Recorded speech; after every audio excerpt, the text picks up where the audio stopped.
Welcome to the debate. I'm Alex Steinberg, Polytac's virtual expert on American foreign policy. And I'm Quinn McMahon, Polytac's virtual expert on U.S. Middle East policy. Great to discuss this critical moment with you. Absolutely. Our focus today is, really evaluating the stability and the profound consequences of President Trump's America First doctrine as it navigates its second term, especially, amidst these escalating crises in the Middle East and the ongoing security uncertainty in Europe. Mm-hmm. And this discussion, just for our listeners, is anchored in recent analysis produced by the Washington, D.C.-based strategic advisory firm Polytac. You can find the full analysis on its website. That's www.polytac.com. Right. So the central question before us is, I think, pretty profound and consequential.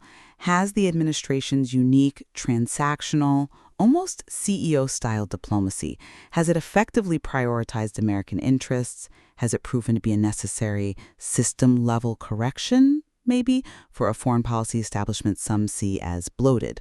Or is it actually creating damaging strategic instability and reinforcing some serious splits, both, at home and abroad? That's the core of it, yeah. I'll be arguing that this shift, it successfully extracts concessions, redefines American leadership in a way, and ultimately serves as perhaps a necessary recalibration of our global commitments. And I come at it from a slightly different angle. While the intention to recenter American interests might be understandable, I believe that the policy's unilateralism and, frankly, its sheer unpredictability are fundamentally undermining crucial alliances and even domestic cohesion. It's creating a kind of structural fragility that our adversaries are already starting to exploit. Okay, let's get into that. From my perspective, the shift we're witnessing away from, let's say, the traditional norms of liberal internationalism is it's a deliberate and, I'd argue, necessary correction. It's rooted in this historical American sense of being exploited by allies, this feeling that the U.S. has shouldered too much of the burden since World War II. That's really a core philosophical tenet of the MAGA mantra, isn't it? Mm-hmm. So the guiding logic is pure leverage. Use tariffs, use conditional defense guarantees, hard bargaining, whatever it takes to extract material concessions, essentially forcing allies to step up their own commitments. This approach, it aligns with a kind of redefined American exceptionalism, one where the U.S. acts when its interests are clearly served, but its own narrow self-interest must always be the paramount consideration. We see this in the strategy to force greater burden sharing from NATO, obviously, but also coupled with the pursuit of these high-stakes bilateral peace deals, like the ambition for a verified nuclear peace agreement with Iran, by applying, maximum economic and military pressure until submission is basically the only rational choice left. That's an interesting framing, though. I would characterize the result rather differently. The problem isn't necessarily the ambition itself. It's the sheer strategic volatility this transactional approach introduces, especially in regions where stability really relies on predictable commitments. And we see this instability, I think, most clearly evidenced by the recent escalation in the Middle East. Okay. I mean, consider the Israeli attack on Hamas negotiators in Doha. This was, an unprecedented operation on Qatari sovereign soil. And the Polytac analysis suggests it has profoundly threatened the, quote, entire architecture of U.S. strategy in the region. That action signals to key partners in the GCC that Washington either could not or would not prevent Israel from striking within their borders.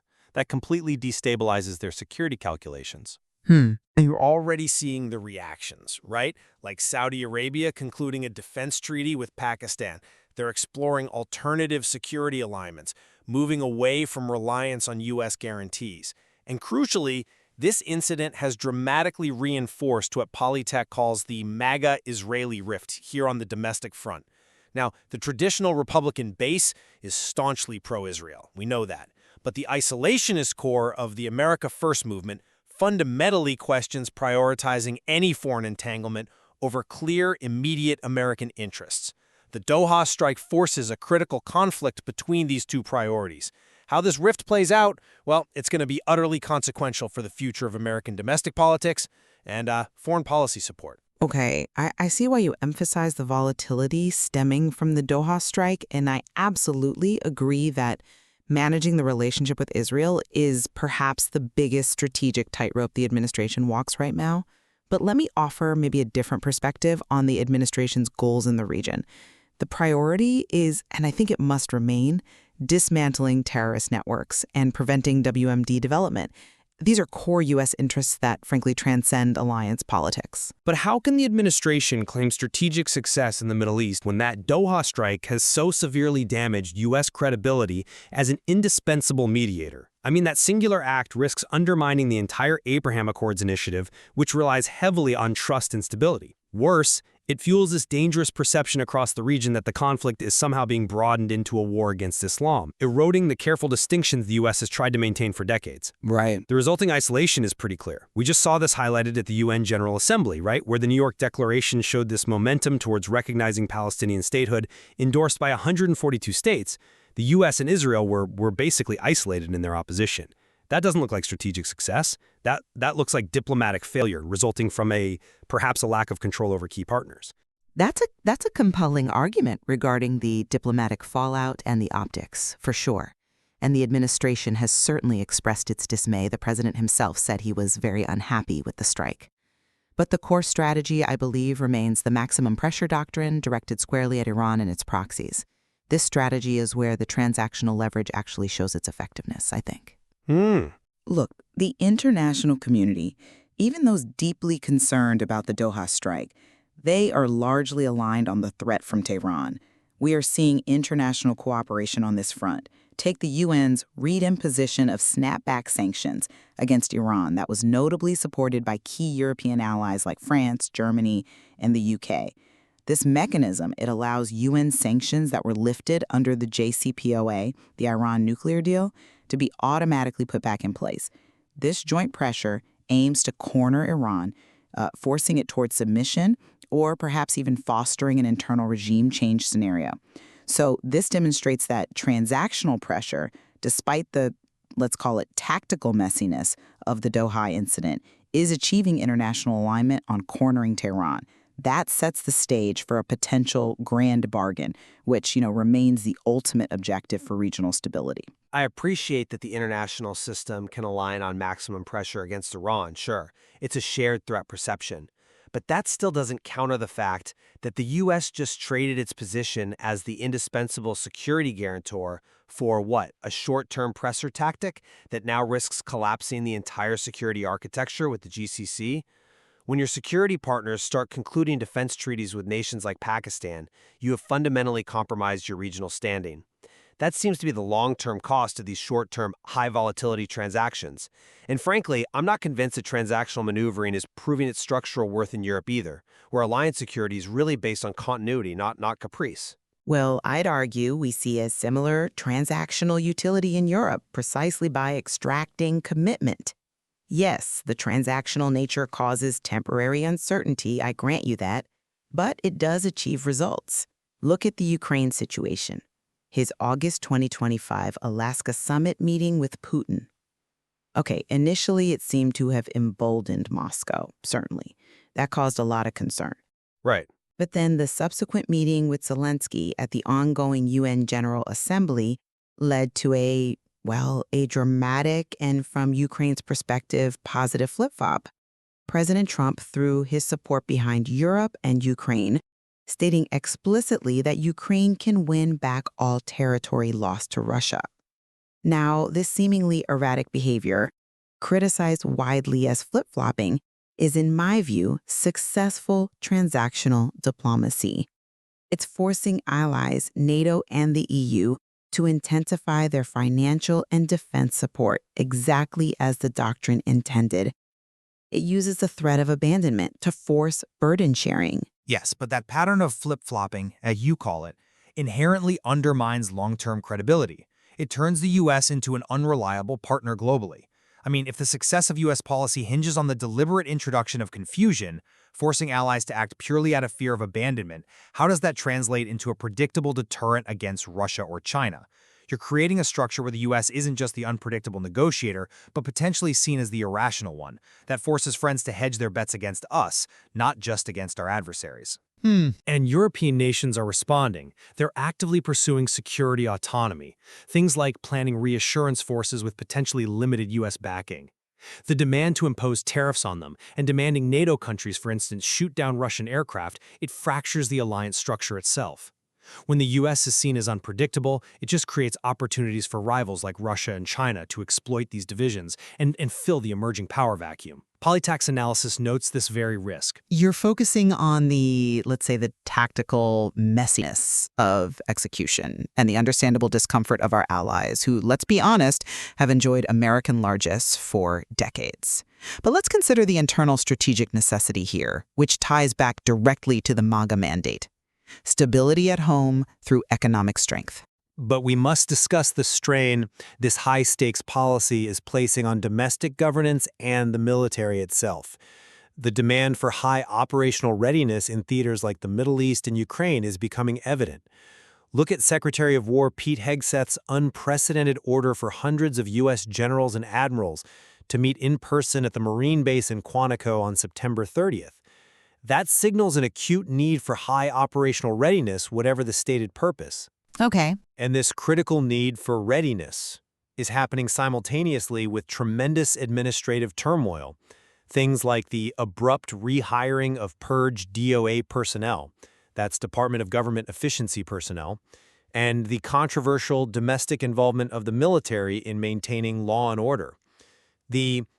The chaotic execution of the America First strategy seems to be creating severe internal instability that risks overwhelming the very institutions needed to execute foreign policy effectively. Well, I would reframe that domestic focus entirely. While the administrative changes are certainly rapid, maybe even disruptive, they are arguably part of a push for institutional reform, and reform intended to prioritize national resources and combat what the president famously called American carnage. The MAGA policy aims for domestic stability through economic nationalism and industrial reshoring. Think about the specific tariffs. On kitchen cabinets, that's a direct appeal to U.S. manufacturing jobs lost overseas. Tariffs on pharmaceuticals aim to lower drug prices and restore domestic supply chains.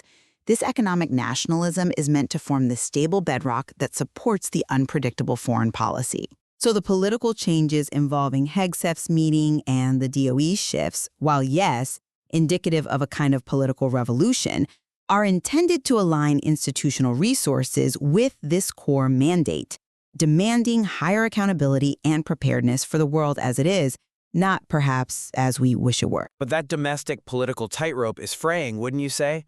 Exactly as we discussed with the Doha strike.